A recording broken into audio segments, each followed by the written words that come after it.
Today's episode is something we all need, whether we're learning English or just trying to survive human beings in general. We're going to talk about emotions. Specifically, what happens inside your mind in the seconds before you react to something. Why do we explode? Why do we overthink a single word? And most importantly, can we actually train ourselves to pause, breathe, and choose a better response? We'll explore all of that today, with natural B2 level English conversations, real-life examples, and 6 powerful words that will help you speak about emotional moments with confidence and clarity. Stay with us. This one is worth it. John, do you think it's possible to feel something really strongly and still choose not to react? Like, feel it but not explode? Exactly. Feel it fully and still pause. That sounds really hard, honestly. It is, but it's also one of the most powerful things a person can learn to do. And today, we're going to talk about exactly that. Pookie, before we get into the episode, I have to tell you something that happened to me this week. Oh yeah? What happened? Okay, so I sent my friend a voice message, a long one. I was telling her about something that was stressing me out, something personal, and I was really opening up. And she replied, Just, No punctuation, no emoji, nothing. And I sat there thinking, does she hate me? Did I say too much? Is she busy? Is she upset with me? I went through every possible explanation in about 45 seconds.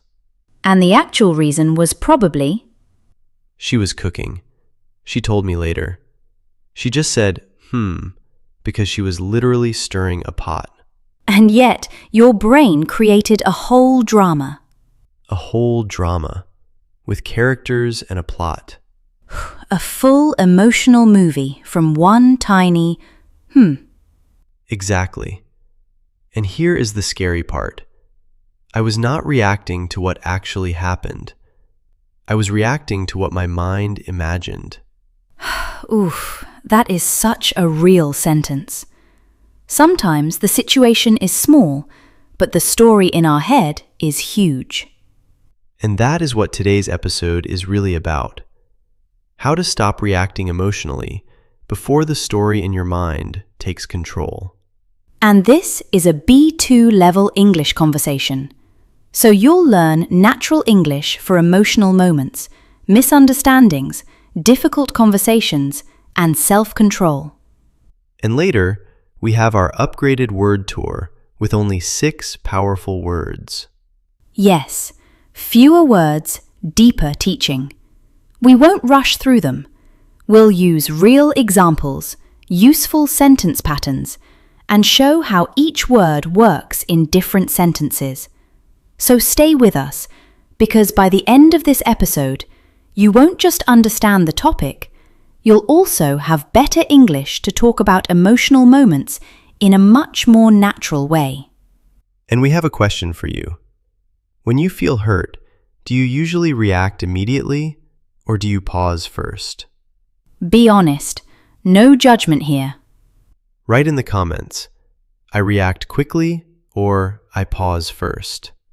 And if your answer is, I react quickly, but I'm working on it, welcome to the club. Yes, big club. Very emotional membership. All right, let's begin with the first idea. There are 2 types of people when life puts pressure on them. And honestly, I think we have all been both types at different moments. Yes, the first person faces a problem and immediately gets pulled into the emotion. Something goes wrong, and their mind says, God, why is this happening to me again? Oof, that is real. A rejection, a mistake, a bad day at work, a family argument. And suddenly, It feels like life is personally against you. Right? The challenge itself may already be hard, but then the mind adds another layer of pain. Like the problem happens once in real life, but then it happens 10 more times in your head. Yes, and that is where many people react. They do not only respond to the problem, they respond to the pressure, the fear, the memory, and the story around it. So the emotion becomes louder than the actual situation. Exactly. And sometimes we internalize the problem. Internalize. That means we take something deeply into ourselves, right? Yes. We do not just say, "This was a hard moment." We start thinking, maybe something is wrong with me. That's heavy. It is. One rejection becomes, "I'm not good enough." One criticism becomes, "Nobody respects me." One failed plan becomes, "Nothing ever works for me."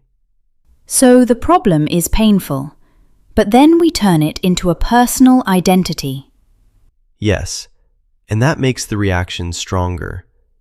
They feel hurt, so they speak from hurt. They feel angry, so they answer with anger. They feel disappointed, so they make a decision from disappointment. And later, when they calm down, they think, why did I say that? Yes, that regret after reacting too quickly is such a heavy feeling. And the second type of person? The second person faces the same pressure. They still feel hurt. They still feel angry.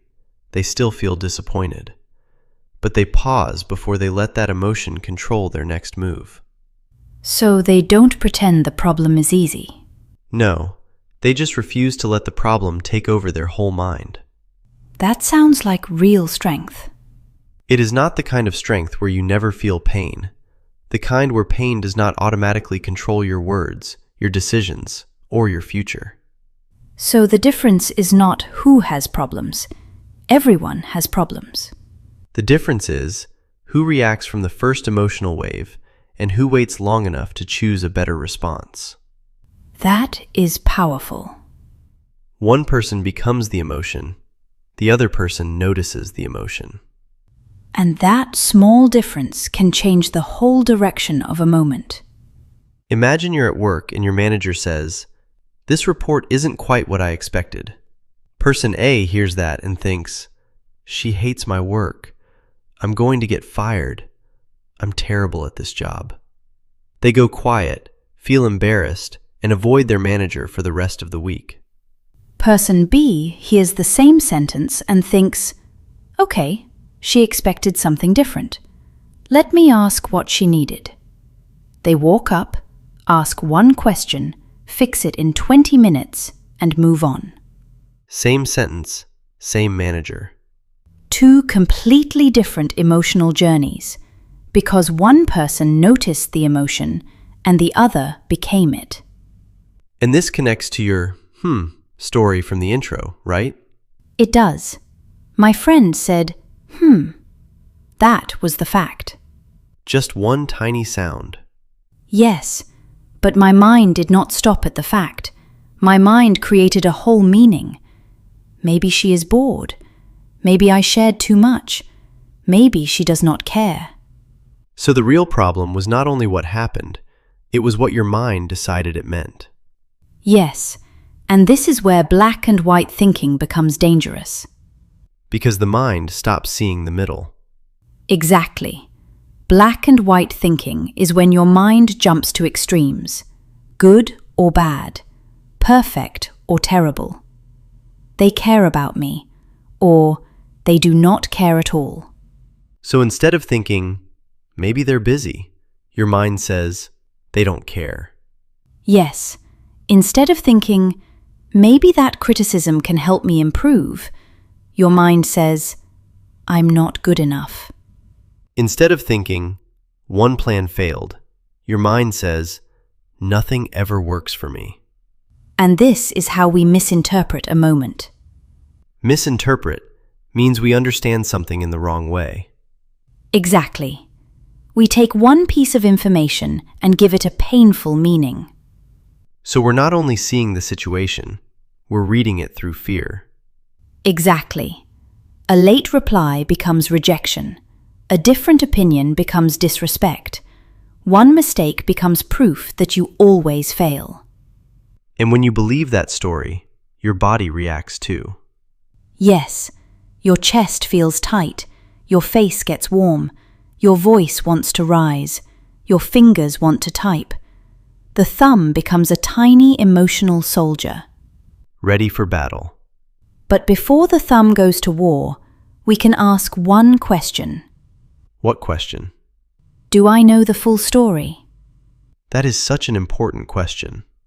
Because sometimes we only know one piece, one word, one look, one tone, one moment. And our mind tries to complete the whole puzzle with fear. Yes, and fear is not always a good storyteller. Fear is dramatic. Fear adds background music. And thunder.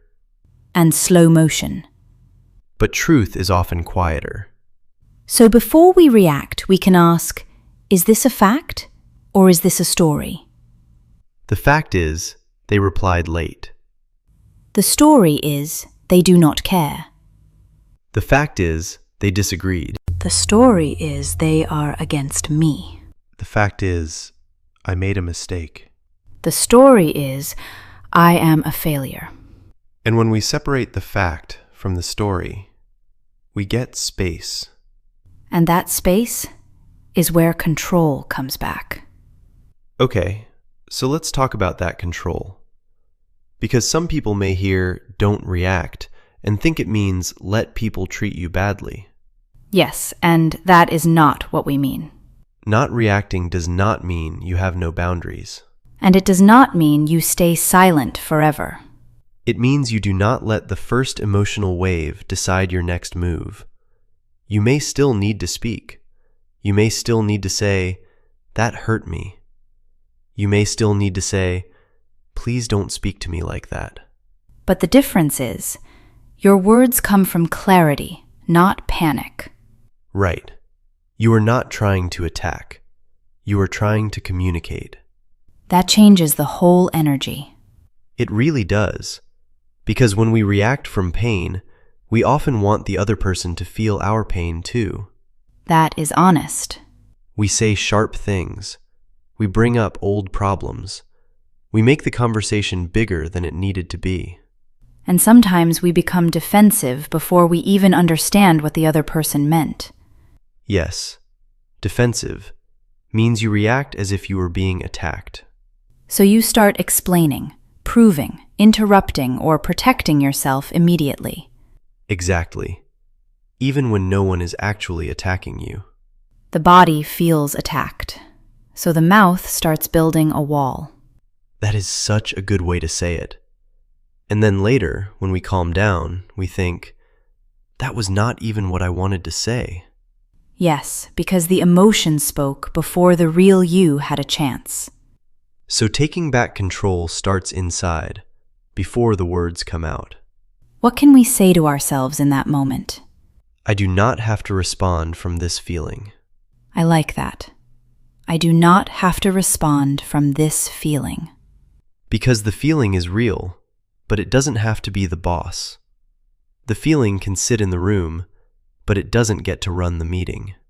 That's perfect. So when something hurts you, you can tell yourself, I am upset right now. I need a moment.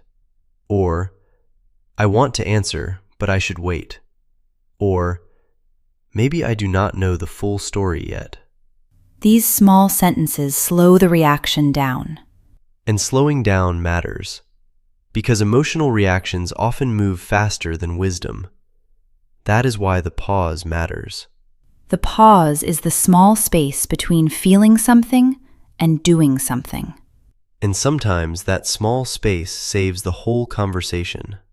Yes, the pause can be as simple as putting your phone down, Or taking one breath before answering. or saying, "Give me a minute. I want to respond properly."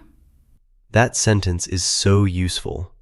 It's calm, but it's not cold. You're not ignoring the person. You're protecting the conversation. That is a beautiful way to say it. Protecting the conversation. Because if I reply while I'm angry, I might win the moment, but damage the relationship. And sometimes we do that. We win 5 seconds of satisfaction and create 5 days of awkwardness. That is painfully accurate. The pause helps you ask, what do I actually want here? Do I want peace? Do I want clarity? Do I want to understand? Or do I just want to hurt them back? That last one is real. Very real. And we don't have to shame ourselves for feeling it. But we also don't have to obey it. Exactly. Not every feeling deserves immediate action. Because an impulsive reply can feel powerful for 5 seconds, but it can create a problem that lasts much longer. Impulsive means acting too quickly, acting before thinking carefully. Yes, and one impulsive sentence can escalate the whole conversation. Escalate means to make something bigger, worse, or more intense. So the pause is not only about calming yourself, it's also about protecting the situation from becoming bigger. Exactly. If someone criticizes you, pause. If a plan fails, pause. If you feel rejected, pause. If you feel embarrassed, pause. Because embarrassment can make us react very quickly. That is so true. Sometimes we are not angry. We are just embarrassed. And anger is trying to protect us. Anger walks in like a very loud bodyguard. With no training. None. So the pause gives you time to see what is really happening inside. Am I hurt? Am I afraid? Am I feeling ignored? Am I feeling disrespected? So once you name the feeling, it becomes easier to choose the response. And that is the difference between reacting and responding. Reacting is fast. Responding is chosen. Reacting says, I feel this, so I will act now. Responding says, I feel this, so I will slow down and choose carefully. That is the skill we're building. But John, what if someone says, if I pause, people will think I am weak? I understand that fear. But pausing is not weakness. Then what is it? Pausing is self-control. Pausing means you're strong enough not to be controlled by every problem, every comment, every mood, or every difficult moment around you. So the calm person is not the person who feels nothing. Right. The calm person is the person who feels something and still chooses wisely. That feels like the heart of the episode. It is, because not reacting is not about becoming emotionless. It is about becoming clear. And it's also about becoming kind to your future self. Your future self? Yes, because your present emotion may want to send the angry message, quit suddenly, shout back, or make a big decision. But your future self has to live with the result. Oof, that is true.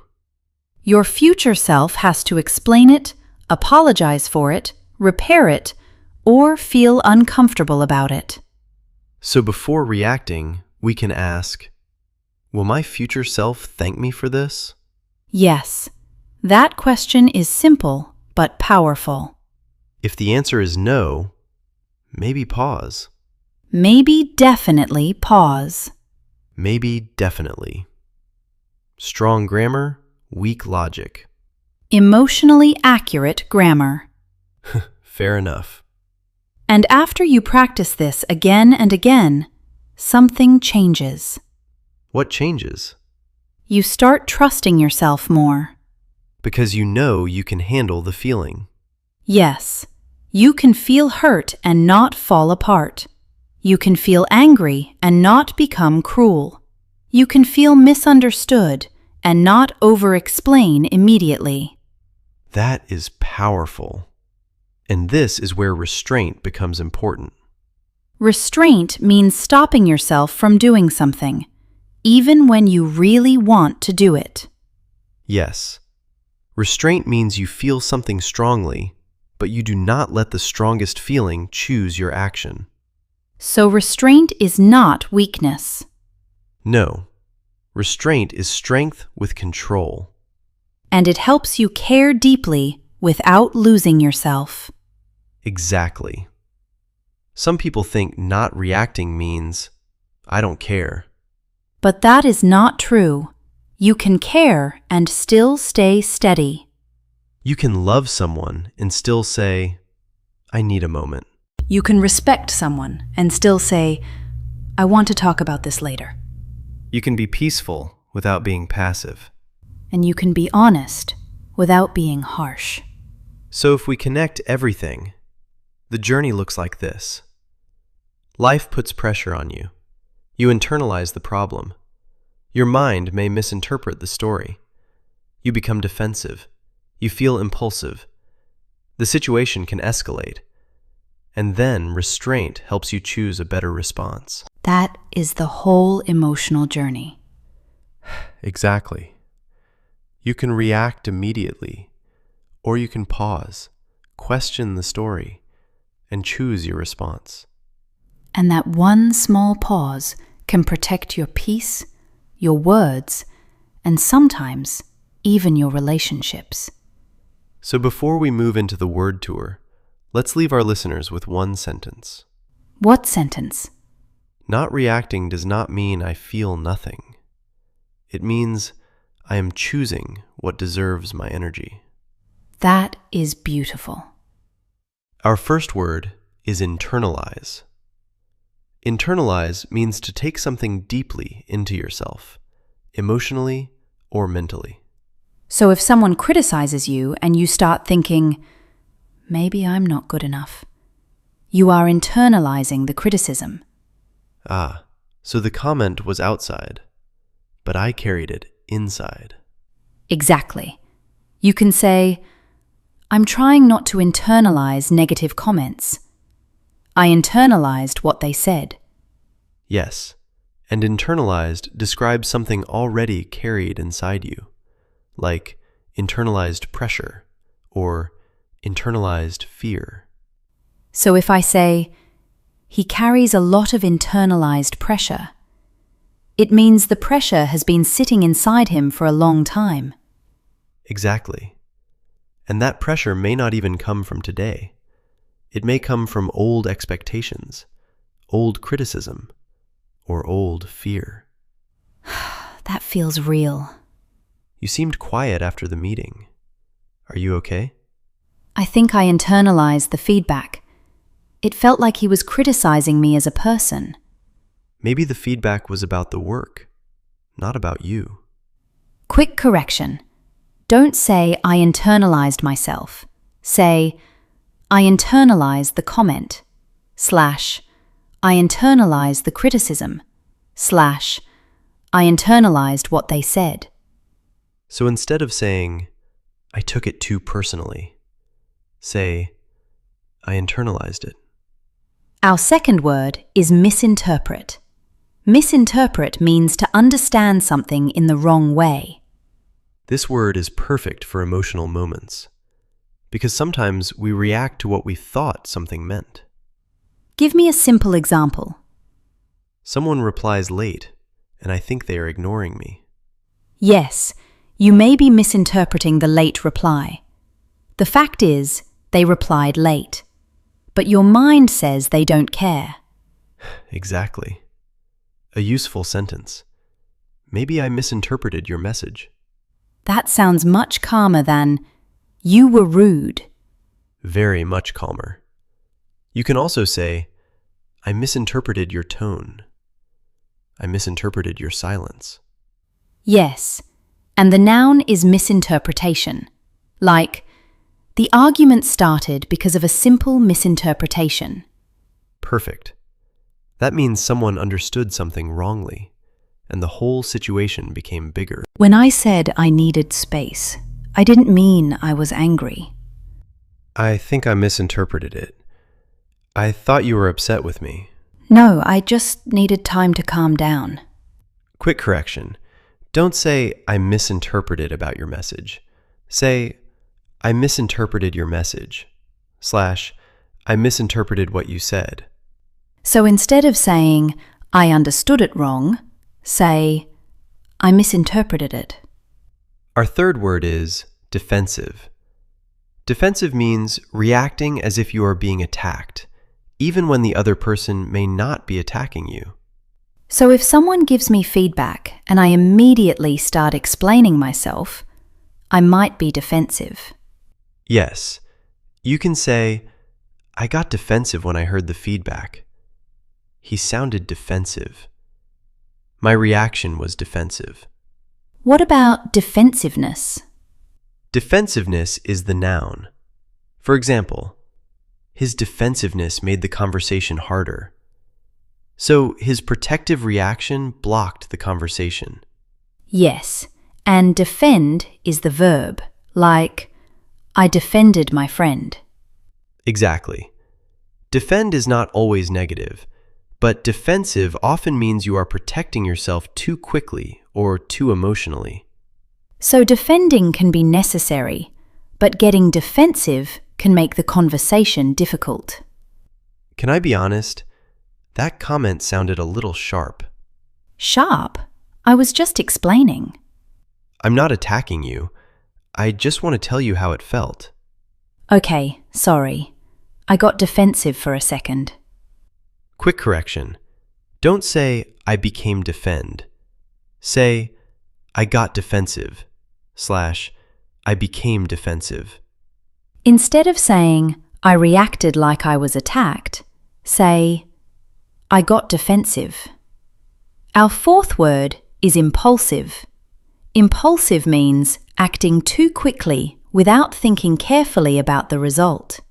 It is the word for that fast, emotional action. So if I send an angry message immediately, that was impulsive. Exactly. You can say, sending that message was impulsive. I made an impulsive decision. Yes, and impulse is the noun. An impulse is a sudden, strong urge to do something. Like, I had the impulse to reply immediately. Perfect. You can also say, I resisted the impulse. Ooh, that is useful. I resisted the impulse to answer back. And impulsively is the adverb. It tells us how you did something. I reacted impulsively. I spoke impulsively. I replied impulsively. Basically, my calm self was not invited to the meeting. Exactly. Your emotional self grabbed the microphone. Did you reply to that message? Yes, I replied too fast. It was impulsive. What did you say? Something my calm self would not approve of. Quick correction. Don't say, I did impulsive. Say, I was impulsive / I acted impulsively. So instead of saying, I did it without thinking, say, I acted impulsively. Our fifth word is escalate. Escalate means to become bigger, worse, or more intense. This word is useful when a small conversation turns into a big argument. So if two people start calmly, but then they begin shouting, the situation escalated. Yes, you can say, the situation escalated. The conversation escalated into an argument. And if you want to avoid making things worse, I don't want to escalate this. That sounds calm. Like, I'm upset, but I'm trying not to make this bigger. Yes, and escalation is the noun. We need to avoid escalation. And the opposite is de-escalate, to make a situation calmer. So, I tried to de-escalate the argument. Perfect. So if I send 5 angry voice notes, I am escalating. 5 angry voice notes is not communication. That is a documentary series. Episode 1. Why did you say okay? Episode 2. The silence continues. Why didn't you reply immediately? I was angry, and I knew my reply would escalate the conversation. So what did you do? I waited. Then I asked, "Did I understand you correctly?" That question can de-escalate the moment. Quick correction. Don't say, the problem escalated big. Say, the problem escalated, / the problem became bigger. So instead of saying, "I don't want to make this worse," say, "I don't want to escalate this." And our final word, restraint. Restraint means the ability to stop yourself from doing something, especially when you really want to do it. This word is the heart of not reacting. So if I want to reply angrily, but I stop myself, is that restraint? Yes, you showed restraint. Showed restraint. That sounds natural. Very natural. You can say, "She showed restraint and didn't reply angrily." I'm learning to practice restraint. What about restrained? Restrained is the adjective. His response was restrained. So his response was calm and controlled, not explosive. And restrain is the verb. I restrained myself from replying. / I restrained myself from saying something rude. You looked angry in the meeting, but you stayed calm. I was angry, but I practiced restraint. I didn't want the conversation to escalate. That was wise. Restraint saved me from saying something I would regret. Quick correction. Don't say, "I did restraint." Say, "I showed restraint." / I practiced restraint. / I restrained myself. So instead of saying, I stopped myself, say, I showed restraint. Restraint is not weakness. It is self-command. Now we want your practice. Write one sentence in the comments using one of today's words. You can write, I misinterpreted the situation. I got defensive during the conversation. I showed restraint and did not reply immediately. We would love to read your sentences. And that brings us to the end of today's episode. Remember, not reacting does not mean you feel nothing.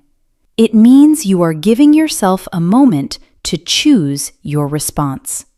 So this week, when something upsets you, pause for a second and ask, do I know the full story? And remember this, the calm person is not the person who feels nothing. The calm person is the person who feels everything and still chooses wisely. Not reacting is not about becoming cold. It is about becoming clear. It is about becoming kind to your future self. And it is about protecting what matters most, your peace, your words, and the people you love. So before you send that message, before you raise that voice, before that impulsive sentence leaves your mouth, pause. Just pause. Because between the feeling and the action, there is a tiny, powerful space. And in that space, you choose who you are. This was Easy Speak Daily. Take care of your English and take care of your heart. Until next time, this is John. And this is Pookie. And you have been listening to Easy Speak Daily. See you in the next one.